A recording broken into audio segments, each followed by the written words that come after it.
PESR institute and college, Prasanna plan, 8 Sundarwadi Chhatrapati Sambhajinagar. भविष्याचे no tension, घ्या आजच admission. PESR institute and college.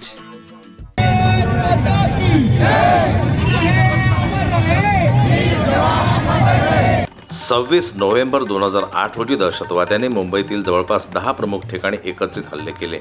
या हल्ल्यात 18 सुरक्षा कर्मचाऱ्यांसह 166हून अधिक लोकांचा मृत्यू झाला। यात 34 परदेशी नागरिकांचाही समावेश होता। सुमारे 300हून अधिक लोक यात जखमी झाले। जिवंत पकडलेल्या अजमल कसाबवर खटला चालवण्यात आला आणि त्याला फाशीची शिक्षा सुनावण्यात आली। 21 नोव्हेंबर 2012 रोजी त्याला पुण्यातील येरवडा तुरुंगात फाशी देण्यात आली। या हल्ल्यात शहीद झालेल्या कर्तव्यतत्पर अधिकारी आणि पोलीस दलातील कर्मचाऱ्यांना छत्रपती संभाजीनगर येथील टीव्ही सेंटर या भागात पोलीस वेलफेअर असोसिएशन व पोलीस पब्लिक अकॅडमी यांच्या संयुक्त विद्यमाने शेकडो विद्यार्थी व विद्यार्थिनी तसेच समाजातील प्रत्येक घटकाने श्रद्धांजली अर्पण केली। यासाठी जयस्वाल हॉल पासून ते टीव्ही सेंटर पर्यंत कॅन्डल मार्चही काढण्यात आला।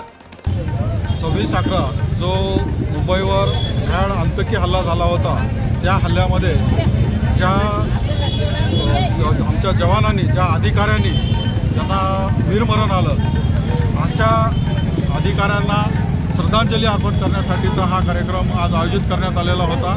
कॅन्डल मार्चमध्ये भारत माता की जय, शहीद जवान अमर रहे यासारख्या भारत देशाप्रती सद्भावना व्यक्त करणाऱ्या घोषणांनी हा परिसर दुमदुमून गेला होता।